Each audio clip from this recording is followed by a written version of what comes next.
Oke, halo adik semua, apa kabar?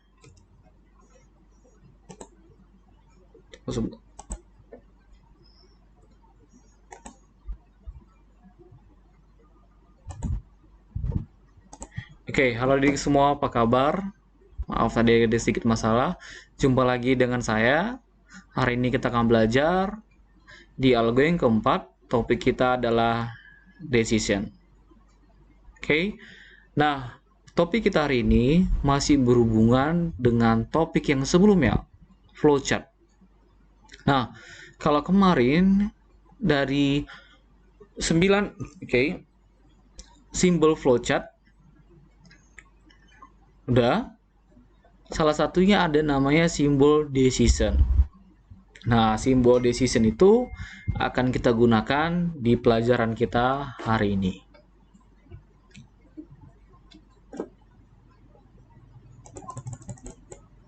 Oke. Nah, apa itu decision? Decision itu kalau di bahasa Indonesia kan itu adalah keputusan. Jadi, kalau kita artikan, decision itu adalah pengambilan keputusan dari beberapa pilihan atau kondisi yang ada. Jadi keputusan itu ada karena adanya pilihan. Kalau nggak ada pilihan itu udah takdir. Oke? Jadi kenapa ada keputusan? Karena adanya pilihan atau kondisi yang tersedia. Nah, ini dia contohnya, gambarnya di sini. Ini adalah gambar decision atau kondisi. Kalau kondisinya terpenuhi sesuai keputusan yang kamu inginkan, maka jawabannya iya, ke kanan. Maka kondisi terpenuhi, maka selesai. Ternyata contohnya kondisi yang kamu inginkan tidak sesuai, maka pasti jawabannya adalah tidak ke bawah, tidak sesuai atau tidak kondisinya terpenuhi. Kalau kondisi tidak terpenuhi, Bang, maka kamu harus membuat keputusan lagi sampai kondisinya terpenuhi. Sampai kondisinya jawabannya ya. Oke, itu adalah keputusan.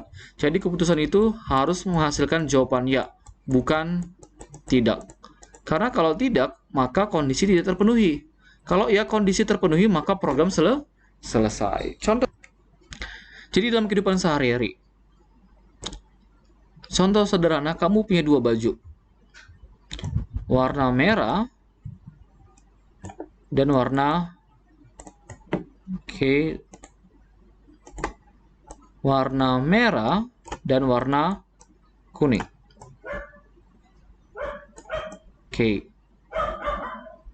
Otomatis kalau bajumu ada dua, maka kamu harus buat pilihan. Ini adalah pilihan pertama, ini adalah pilihan yang kedua. Kalau kamu nggak suka pilihan pertama, otomatis kamu akan memakai baju warna kuning. Kalau kamu nggak suka baju warna kuning, otomatis kamu pilih warna 1. Contoh, kalau kamu suka warna merah, pilihan pertama, maka kamu nggak usah lagi memilih yang kuning. Tapi kalau kamu nggak suka pilihan pertama, maka kamu akan mendapatkan keputusan yang nomor 2. Contoh di sini. Sebentar, layar saya agak sedikit. Nah, tadi di sini kalau jawabannya ya. Contoh, kamu di sini merah. Kamu pilih merah. Maka jawabannya adalah ya. Ternyata kamu nggak suka merah, kamu pilih kuning. Maka ini nggak akan masuk, maka dia akan ngulang lagi. Sampai di sini jawabannya adalah kuning. Seperti itu programnya. Kita lanjut. Contoh lagi, sederhana dalam kehidupan. Jadi program itu adalah, kenapa kita harus belajar keputusan? Jadi program itu mengikuti berdasarkan dari kebutuhan daripada manusia. Karena setiap, contoh sederhana, karena di program tidak boleh golput atau tidak boleh memilih. Contoh adalah tombol di keyboard atau di handphone kamu. Itu ada jawabannya ada 2. Yes dan no. Kalau kamu pilih yes, maka aplikasinya akan berjalan. Kalau kamu pilih no, maka aplikasinya akan keluar. Kalau kamu nggak pilih yes atau no, maka aplikasinya nggak ada apa-apa, nggak ada interaksi. Maka sama seperti kamu tidak melakukan apa-apa. Nah, itu dia. Jadi dalam kehidupan sehari-hari sama dengan komputer. Karena adanya pilihan, maka harus ada namanya keputusan. Nah, ini contoh gambar DFD. Jika dimasukkan angka 0, maka keterangannya negatif. Jika dimasukkan angka 1, maka keterangannya adalah positif. Angka di sini adalah pilihannya. Jika pilihan di sini ada 2 ya. Jika pilihannya adalah 0, ini yang pilihan pertama, maka dia akan mendapatkan negatif. Jika angka 1, ini pilihan yang kedua, maka jawabannya adalah positif. Nah, saya mau jelaskan dulu. Kalau ada pilihannya cuma ada 2, maka kamu hanya bisa memilih satu kali. Contoh, tadi kayak boleh saya bilang, merah dan kuning. Kalau kamu pilih warna merah, maka kamu nggak usah lagi milih warna kuning. Maka keputusannya cuma satu kali. Kalau kamu nggak suka merah, maka kamu harus lagi memutuskan yang kuning. Maka sekali saja kan? Maka keputusan di sini cukup ada satu kali. Jadi kalau ada 3, maka berapa keputusan kamu ambil? Maka rumusnya itu adalah N dikurang 1. Maka kalau 3 yang kamu ambil, ada keputusannya, maka kamu bisa pilih contohnya A, B, C. Kalau kamu nggak suka yang A, kamu ada kesempatan untuk memilih yang B. Tapi kalau kamu nggak suka lagi yang B, kamu nggak ada lagi pilihan. Maka kamu tadi cuma bisa milih yang milih pertama, yang kedua. Kalau kamu nggak suka A, sekali kamu udah milih. Ternyata kamu nggak suka yang B, kamu udah milih juga, ngambil keputusan sekali, maka ada 2 kali. Maka untuk yang C kamu nggak ada lagi kesempatan. Maka komputer akan pilih yang C, menghasilkan jawaban yang C. Maka bisa dipastikan keputusan yang kamu buat cuma boleh 2 kali. Kalau tadi ini keputusan cuma boleh 1 kali. Saya ulangi. Kalau ada 4 pilihan, ini pilihan 1, pilihan 2, pilihan 3, dan pilihan keempat. Kalau kamu nggak suka pilihan pertama, maka kamu harus milih lagi kedua dan ketiga. Maka kamu di sini udah milih 1 kali. Ternyata kamu nggak suka lagi pilihan kedua, maka kamu udah milih maka kamu udah milih 2 kali. Ternyata kamu nggak suka pilihan ketiga, maka kamu sudah memilih 3 kali. Tidak ada lagi pilihan keempat.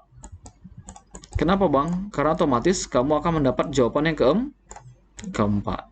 Maka kalau dia 4 kali pilihannya, maka cukup 3 kali kamu buat gambar decision-nya. Atau program decision-nya juga cukup 3 kali. Ingat aja, N dikurang 1.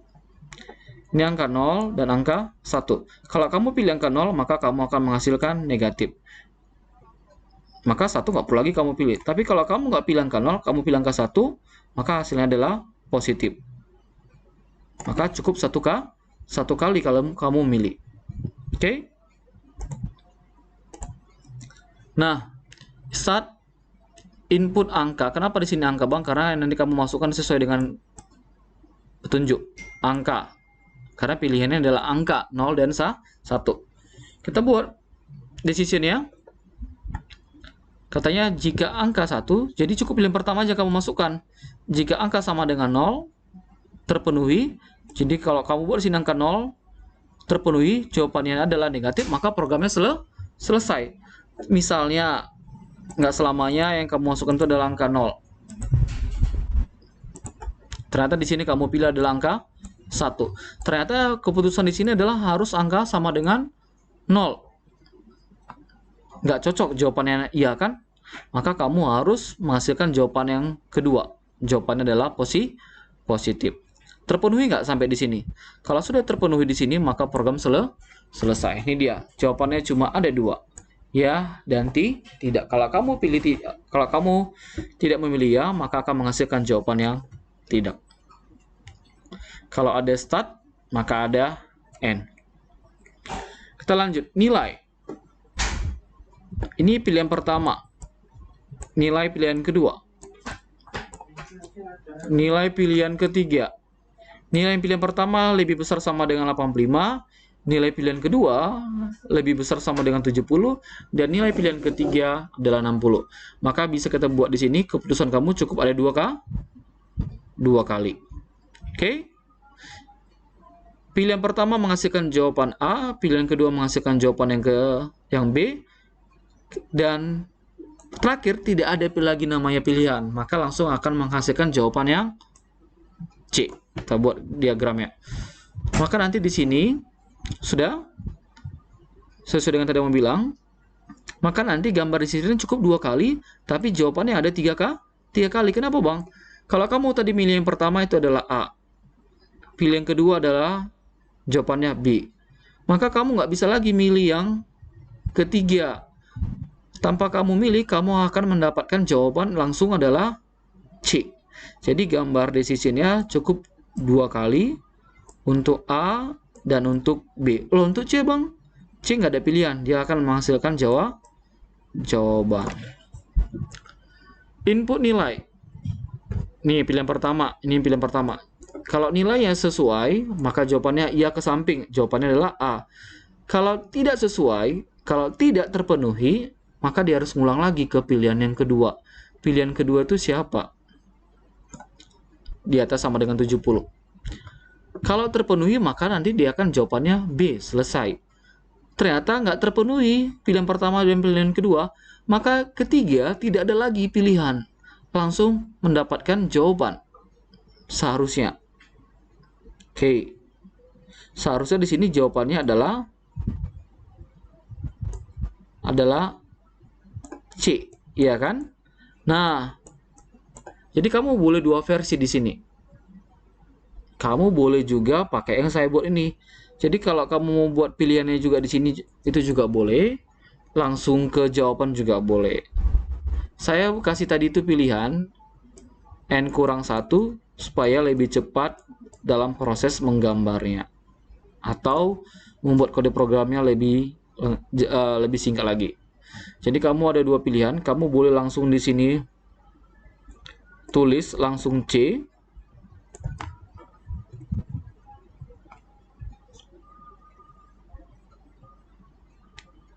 Sebentar.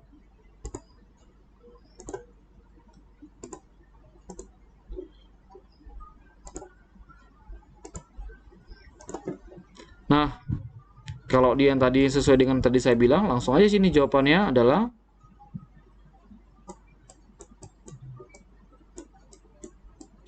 jadi kalau dia nggak milih yang pertama, nggak milih pilihan kedua, maka otomatis dia dapat jawaban yang C.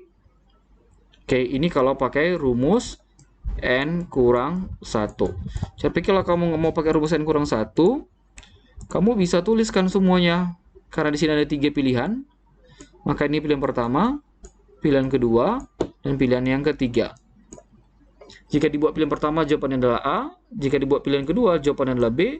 Dan pilihan ketiga adalah jawabannya C. Kalau seperti ini, maka nanti tidak ada jawaban tidak di sini. Kalau dia jawabannya di atas 85, ya A, maka dia akan selesai. Kalau enggak, di atas sama dengan 70, maka jawabannya B. Kalau enggak terpenuhi,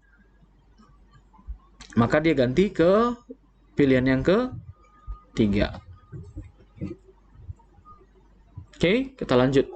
Nah, ada 2 jenis perintah decision, itu adalah if dan endif, dan ada namanya select case.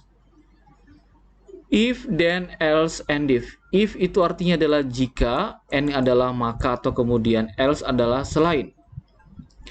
Ada namanya if tunggal. If tunggal itu berarti pilihannya cuma ada 1.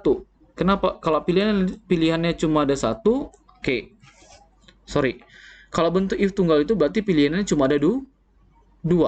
Maka kamu cuma milih 1 kali. Contohnya kayak tadi, merah dan kuning. Kalau kamu pilih merah, maka kuning nggak usah lagi. Itu dikatakan namanya if tunggal.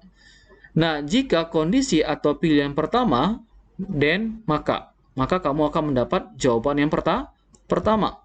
Ini rumusnya. Ternyata, kalau tidak kamu memilih yang pertama, tidak sesuai, maka ada katanya namanya selain. Selain pilihan pertama akan menghasilkan jawaban yang kedua. Jadi nggak usah lagi dipilih kondisinya. Jadi nggak usah lagi kondisinya lagi pilihan kedua, langsung aja jawaban yang kedua. Kenapa gitu bang?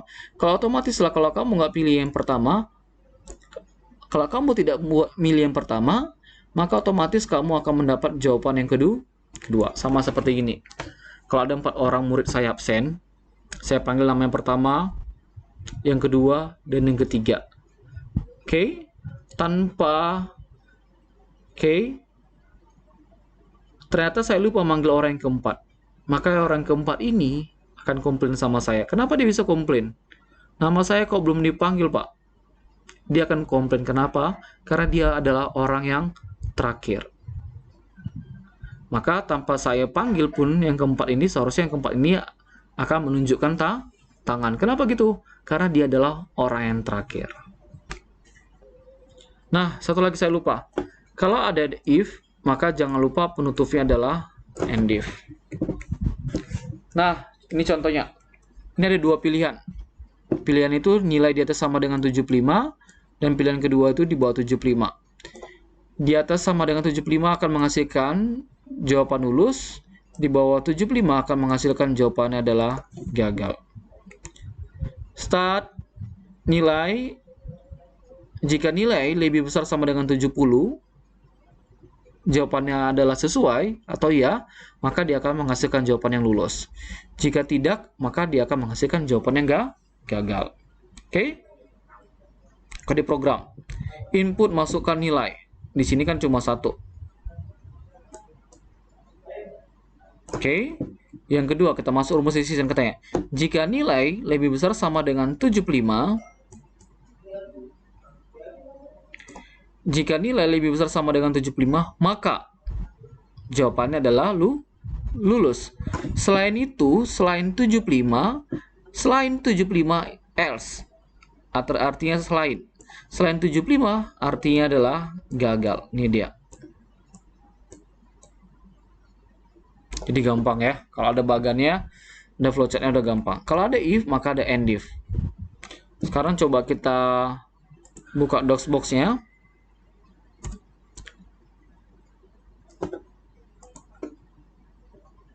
Saya ketikkan di sini mon c.2 backslash c.2 backslash enter, baru cd key basic, baru key basic, escape.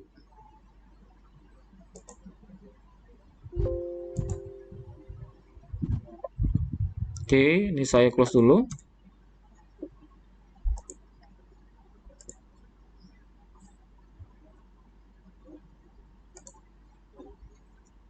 Nah, kita buat kode programnya. CLS input masukkan nilai. Tampung tadi nama variabelnya adalah nilai. Kita buat programnya. Jika nilai lebih besar sama dengan 75, maka apa tadi jawabannya? Print, jawabannya adalah lulus. Selain lulus apa? Selain 75. Selain 75, maka jawabannya tadi adalah gagal. Oke? Ada if, ada end if. Jadi artinya ini, jika nilai di atas 75, then, maka jawabannya lulus. Selain di atas lebih besar sama dengan 75, maka dia akan dihitung artinya gagal. Kita start run. Kita masukkan 80. Maka lulus. Kita jalankan lagi. Kita masukkan 45. Jawabannya gagal. Kenapa gitu? Komputer cuma akan kenal di atas 75 itu adalah lulus. Selain itu, maka komputer akan kenal jawabannya adalah gagal. Oke? Nah, kita lanjut.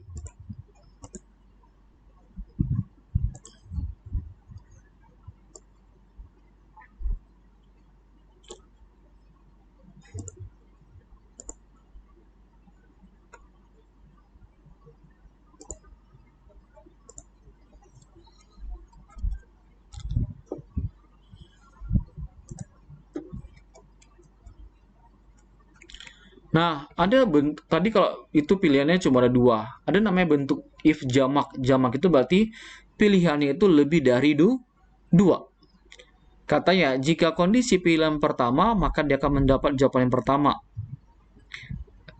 Oke, else if jika selain kondisi yang kedua, maka dia akan mendapatkan jawaban yang kedua.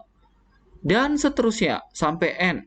N itu dan seterusnya mau sampai berapa kali? Mau 5 kali, 4 kali terserah. Oke. Akhiri dengan end if. Oke. Ini artinya kalau tadi kan jika kondisi yang pertama, maka dia dapat yang pertama. Jika itu, maka dia langsung dapat jawaban yang kedua. Nggak ada lagi kondisi kan, langsung aja else. Nah, tapi kalau lebih dari 2 kali, jika kondisinya pilihannya lebih dari 1, maka dia dapat jawaban yang pertama. Selain itu, selain pilihan pertama, maka ada pilihan kedua, maka dia akan menghasilkan jawaban kedua. Dan seterusnya sampai kalau ada 10 kali, ya maka 10 kali. And itu berapa banyak? Kalau ada if, maka akhiri dengan end if. Contoh.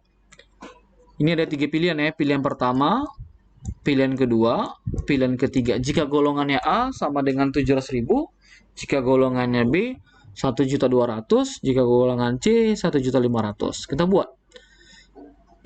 Start input goal. Karena pilihannya adalah goal, makanya kita input adalah goal di sini. Apakah A atau B atau C? Jika kita masukkan di sini adalah C, golongannya sama dengan, jika pilihan pertama adalah golongan sama dengan A, kalau jawabannya ya 700, ternyata yang kita masukkan adalah C, maka kita buat lagi tidak. Pilihan kedua adalah yang B. Jika dimasukkan nanti golongannya B sesuai, maka dia akan menghasilkan jawabannya 1.200. Kalau tidak sesuai, pilih lagi sampai dengan yang C.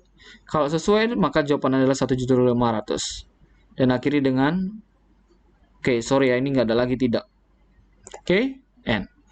Kenapa di sini Bang ada 3? Karena tadi pilihannya ada 3. Ini pilihan pertama, ini pilihan kedua, ini pilihan yang ketiga. Kita buat kode programnya. CLS, input masukkan golongan. Sesuai ya. Nama variabelnya adalah goal ini. Kita proses. If golongan A, jika golongan A, maka jawabannya adalah cetak 700.000. Pas ya. Selain itu, else. Selain itu, maka adalah golongan yang B, maka jawabannya adalah 1.200. Selain itu, else if. Selain itu, jika adalah golongan C, maka jawabannya adalah 1.500. Kalau ada if, maka penutupnya adalah end if. Sekarang kita masuk ke kode program.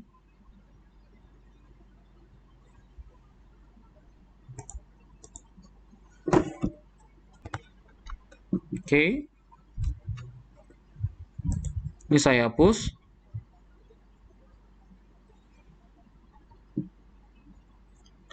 Masukkan goal sama dengan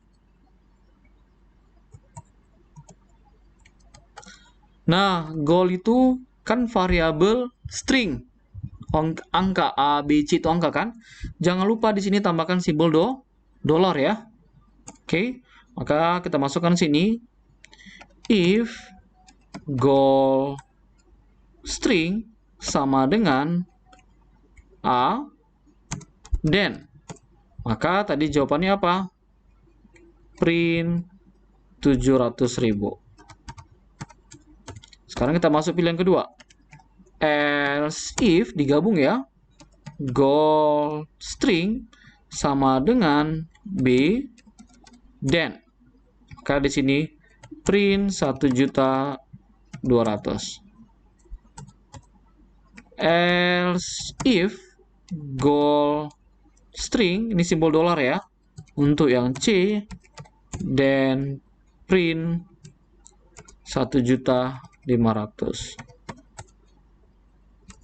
Akhir dengan end if. Bang, kenapa di sini pakai goalnya itu pakai ada simbol dolar? Karena kan A, B, C itu adalah string, karakter string. Variabel itu ada 2 macam, apakah variabel angka atau variabel string. Kalau variabel angka tidak usah pakai simbol dolar.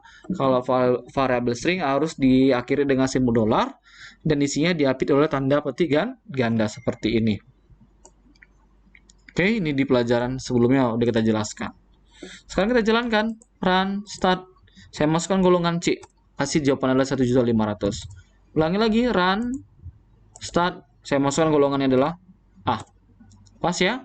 Saya jalankan lagi. Run, start, B. 1.200.000. Oke? Jadi adik-adik semua di sini tambahkan, nanti di sini adalah simbol dolar string. Di sini juga tambahkan simbol dolar string. Di sini juga string. Oke, sebentar saya perbaiki aja.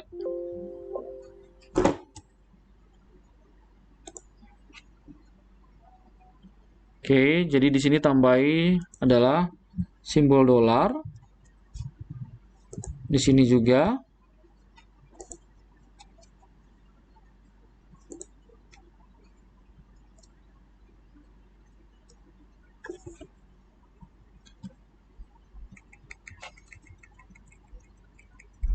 Oke ya. Oke, di sini juga saya lupa. Sebentar. Jangan lupa di sini juga harus sama.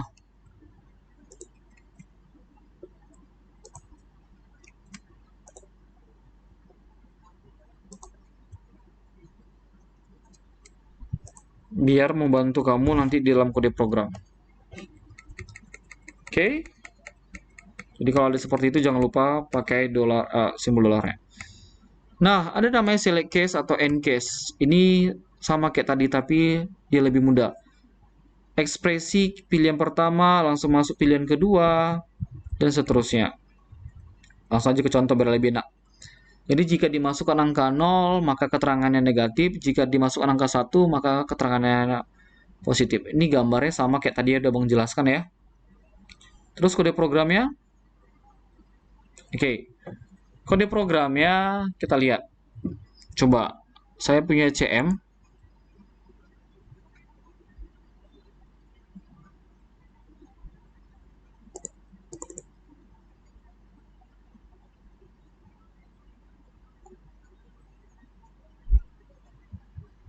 Kita buka dulu CM kita biar pernah.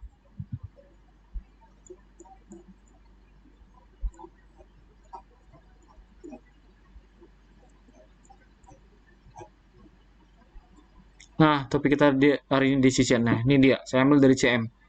Jadi kalau bisa nanti kamu semua dibaca CM-nya itu.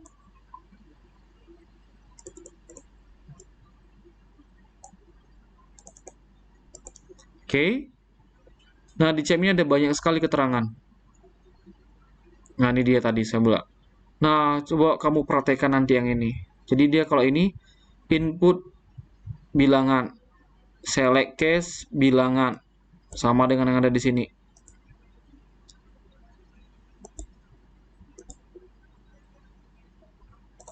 Oke. Di sini bilangan, di sini juga ada bilangan. Kalau tadi, oke, case is sama dengan 0. Pilihannya tadi ada 0. Oke, kan tadi 0. Oke, sorry. Ini dia ya. Kalau 0 sama dengan sorry. Sebentar, di mana nih? Tracer.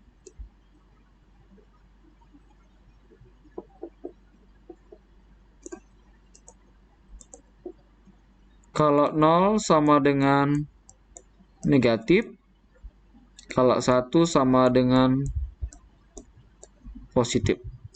Jadi kalau dia pilihan pertama itu adalah 0, maka hasilnya adalah, ini terbalik ya. Oke lah, nggak apa-apa. Kita anggap di sini 0 sama dengan, oke, biar pas saja, oke. 0 sama dengan positif, 1 sama dengan negatif. Kalau dia 0, maka dia adalah positif, maka selain itu adalah negatif. Jadi 1 nggak dihitung lagi. Selain 0 dihitung adalah negatif. Ini dia. Kalau yang ini, kalau kamu lihat, ini adalah perintah untuk pakai if. Ini adalah if, dan ini adalah pakai select case. Jadi mana lebih enak? Coba kamu bandingkan. Kalau saya jujur lebih suka pakai if. Kalau case banyak orang pakai case, kenapa? Lebih gampang mungkin, Bang. Langsung aja select case, nama penampung variabelnya adalah bill. Di sini bill, maka di sini adalah bill. Langsung masukkan aja case i sama dengan 0, case atau case i sama dengan 1, masukkan jawabannya langsung. Kita praktikkan aja ya.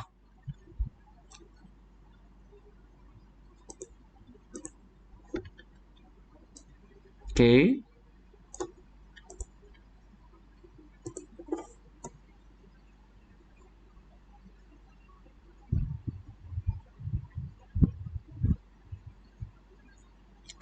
Input. Kita buat sini. Input sebuah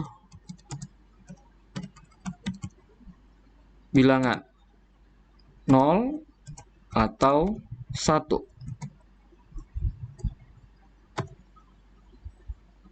Kita buat di sini. Bill ini nggak perlu pakai simbol dolar ya, karena dia adalah angka. Tapi yang pakai simbol dolar tadi itu adalah untuk yang huruf atau karakter. Case is sama dengan 0. Print bilangan positif. Case is, nggak usah lagi case is ya, langsung aja. Case else print bilangan negatif.